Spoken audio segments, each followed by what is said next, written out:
വന്നിട്ടുണ്ട്. ഇനി നമുക്കിതൊന്ന് എഡ്ജെല്ലാം ഒന്നിങ്ങനെ കറക്റ്റാക്കി കൊടുക്കാം. ഒന്നിങ്ങനെ എഡ്ജൊക്കെ ഒന്നിങ്ങനെ കറക്റ്റാക്കി കൊടുക്കുമ്പോൾ കണ്ടോ, ഇതൊന്ന് ശരിയായിട്ട് ഒരളവ് വരുന്നു. എന്നിട്ട് അതൊന്ന് പതുക്കെ ഒന്നിങ്ങനെ കൈ കൊണ്ട് വീണ്ടും ഒന്നിങ്ങനെ ആക്കി കൊടുക്കാം. ഇതിങ്ങനെ ഇല്ലെങ്കിൽ സാധാരണ നമുക്ക് കയ്യിൽ വെച്ചും ചെയ്യാവുന്നതാണ്. എന്നിട്ട് അതിൻ്റെ സെൻറ്ററിൽ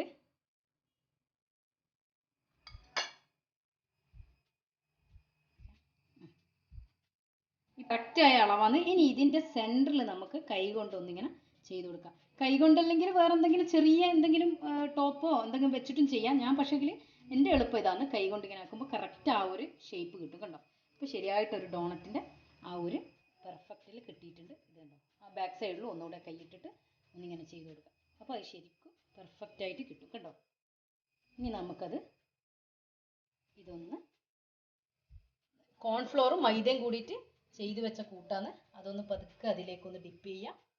പതുക്കെ ഒന്ന് ഡിപ്പ് ചെയ്യാം. എന്നിട്ട് അത് നമുക്ക് ബ്രെഡ് ക്രംസിലേക്ക് മാറ്റാം. എന്നിട്ട് ബ്രെഡ് ക്രംസ് കുറച്ച് അതിൻ്റെ മേലെ ഇങ്ങനെ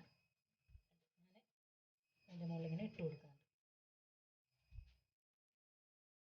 എന്നിട്ട് അതിങ്ങനെ പതുക്കെ ഇങ്ങനെ ഒന്ന് ചുറ്റി കൊടുക്കുക. ഒന്ന് ഉള്ളിലേക്കുള്ള ഒന്നിങ്ങനെ ഇട്ട് കൊടുക്കുക. എന്നിട്ട് കൈ കൊണ്ട് വീണ്ടും ഒന്നിങ്ങനെ ചെയ്ത് കൊടുക്കുക. അപ്പോൾ ഉള്ളിലേക്കും അതൊന്ന് ആയി വരും. എന്നിട്ട് വീണ്ടും ഒന്നിങ്ങനെ ഉരുട്ടി കൊടുക്കുക. ഇനി ഞാൻ ബാക്കിയൊക്കെ ഇങ്ങനെ ചെയ്തെടുക്കട്ടെ.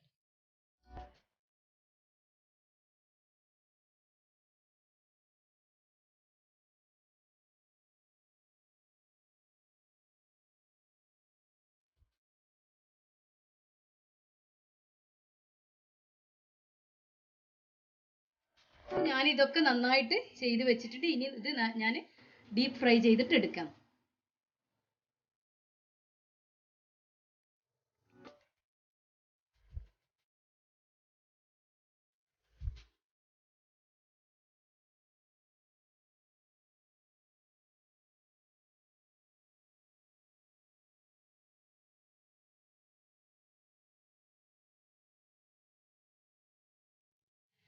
അപ്പോൾ ഞാനുണ്ടാക്കിയ ഈ ബീഫ് ഡോണറ്റ് നിങ്ങൾക്ക് ഇഷ്ടമായെങ്കിൽ ലൈക്കും സബ്സ്ക്രൈബും തൊട്ടടുത്തുള്ള ബെല്ലൈക്കൻ എനേബിൾ ചെയ്താൽ ഞാനിടുന്ന പുതിയ പുതിയ വീഡിയോസ് നിങ്ങൾക്ക് നോട്ടിഫിക്കേഷനായി കിട്ടും.